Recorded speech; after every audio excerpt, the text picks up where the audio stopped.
My goal for 2025 is to read longer series, as most of my reading library contains short, finished series.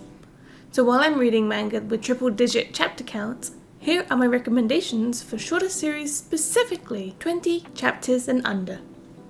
You know the situation in which you get super drunk and then wake up the next morning to something you regret? Imagine waking up to find out you're now married and living with a silver fox. And no, not the fairy type. This is the tale of Haruhi, a construction worker, and Nagato, a wise yet sly fox, in the manga named Black Sesame Salt and Custard Pudding.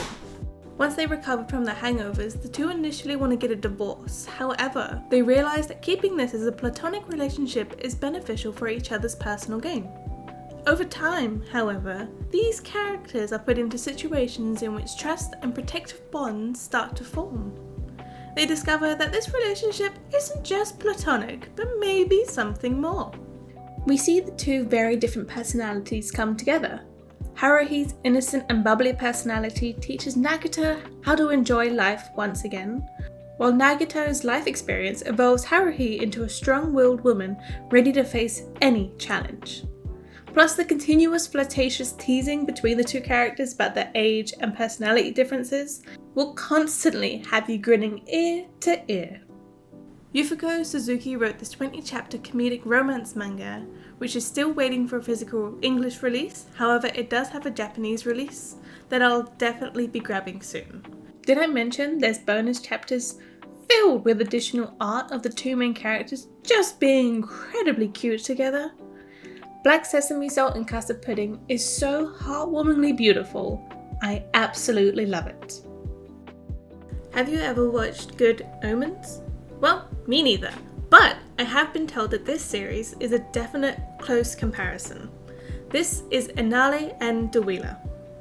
Eniale is an angel sent from heaven to take the chosen individuals into the Holy Land. Dewiela is a devil sent from hell to gather contracts from humans willing to make sacrifices. Traditionally, angels and demons definitely don't get along. However, through the mutual interest of luxurious items and fashion that could slay the house down, these two become unexpected friends. Think frenemy relationships like Goku and Vegeta, Erufuda and Kurueda, and not to mention Rukawa and Tsukuragi. You know, the classic fashionista couples.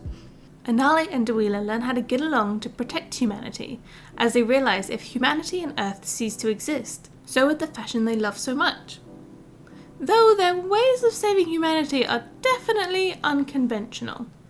I found this manga thanks to Line Emotion's manga recommendations you must read video, and it's fair to say that this was a bullseye recommendation. I absolutely adore this series.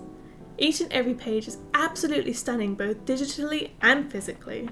When Eniale and Dewiela are showcasing their latest outfits, it looks like something straight out of a fashion magazine.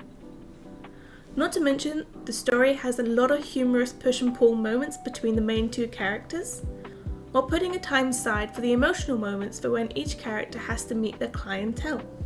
It's not just Prada and Gucci, there's actually some wholesome moments in this too.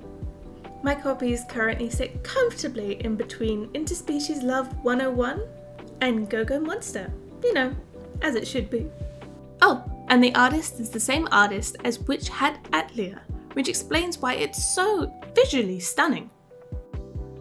Ready to have your heart ripped out of your chest? Welcome to Takopis Original Sin. We're introduced to Takopi, a pure-hearted octopus-looking alien creature from Happy Planet, whose sole goal is to spread love and happiness across the universe. With this in mind, Takopi decides to start his journey on Earth. Shortly after landing, Takopi meets Shizuka Kuze, a young girl whose face does not know how to smile. Her life filled with misery, her school life constantly being bullied, and nothing but despair awaits her at home. Takopi, filled with determination, makes it his mission to change Shizuka's life for the better, at any cost necessary. Throughout the 16-chapter story, we watch Takopi discover the true sorrow of Shizuka's life and humanity in general. Through Takopi's action, he learns happiness is not just a binary emotion. It's a subjective term different for every living human. The art has such a unique way of showcasing true emotion behind a character's eyes. Each character's eyes tell a different story to the words that they're saying. Takopis, however, has an opposite art style. His simple, cute design reflects the naivety he had before arriving onto Earth, while Shusuke is a highly detailed character who knows nothing but misery. The art style continues in the mangaka's other work, including Ichino's Family's Deadly Sins and Kiss Shitai Otoku. This is a dark coming-of-age story that I would highly recommend reading. Just prepare to feel really sad afterwards. What if I told you there was JoJo before JoJo? In 1985, Araki Hirohiko created Baoh. I would love to own the 17-chapter manga physically, but it only had a single English print run in 1995, and any copies found on eBay are just ridiculously expensive.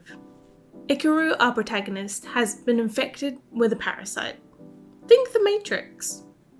Said parasite is used to temporarily transform humans into super soldiers. Think stands, but the users are the stands. Joining in his adventures is Sumire, a young girl with psychic abilities.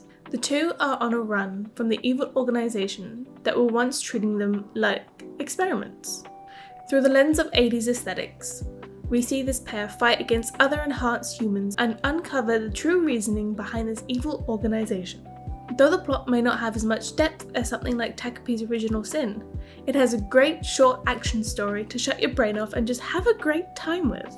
It's also fascinating to see how Araki Hirohiko used this manga as a stepping stone to create the modern day phenomenon that is JoJo's Bizarre Adventure.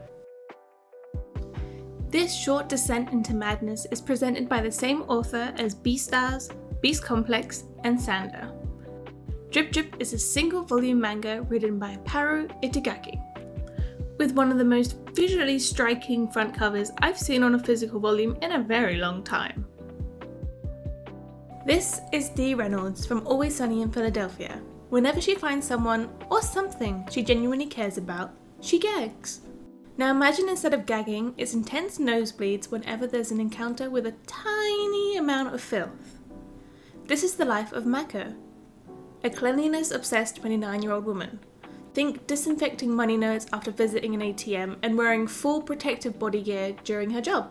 Her sole goal is to find someone who she doesn't consider to be filthy, so that she can live a normal life without nosebleeds that would make a vampire jealous. She'll go through any means necessary to get the attention of the perfect man, to the point where she's willing to perform radical actions and build up her reputation of being frequently active in bed. Reading this story was a fever dream that ended before it even began. With the theming of bedroom activities, this isn't safe for anyone under the age of 18. Yes, it's an adult story, however, it does cover these themes very maturely. Drip Drip has incredibly striking visuals while also maintaining amazing narrative twists and a message of female empowerment. It has one of the most hypnotizingly beautiful endings I've ever read in a short manga. You can tell that Paru Itagaki used this series to break into more adult themes and wild concepts after finishing Beastars 3 months prior. I wish I could find the mangaka herself and just shake her hand for this series alone. It's genuinely one of my favourite stories that she's written to date. Am I gonna squeeze one more romance manga into this video? Oh, you bet I am! This 19-chapter romance manga is called Run Away With Me, Girl. Childhood crushes and relationships tend to stick in our memory for better or for worse. For Maki, her high school romance was with a girl called Midori. Their puppy love ended when they graduated high school and Midori said, "We're too old to be fooling around dating girls." But now as adults, the two have reconnected once again, but Midori is not only engaged, but also pregnant. However, as these two catch up, Maki realizes that Midori's relationship with her fiancé isn't as loving as it may seem. There are actually quite a lot of red flags in their relationship. With Midori currently being in the stage of expecting a child and arranging a wedding, she finds so much more joy in swapping out her fiancé's current role in all of this with Maki. Maki is the key to freeing Midori. So, like anyone, their only logical solution with their newly rekindled sparks is to run away. This story focuses on these two independent women running away from the pressure of societal norms and living their best possible lives with one another. This manga will have you cheering on Maki and Midori on their escape into unconditional love. The art is incredibly tranquil, really highlighting the emotions of each character's face. Plus, I really love the strong highlight of eyeliner on feminine characters and the continuous, dynamic flow of hair. There's no shonen hair gel in sight. Plus, can we all agree that these front covers are so incredibly wholesome? Most romance manga give us wedding dresses on the final volume, but we get wedding dresses on every volume of Run Away With Me Girl. Us romance fans are eating well. Those have been my recommendations for manga under 20 chapters. I hope you enjoy these recommendations, and who knows, I may do another version, but for manga under 50 chapters. Many thanks! Janet!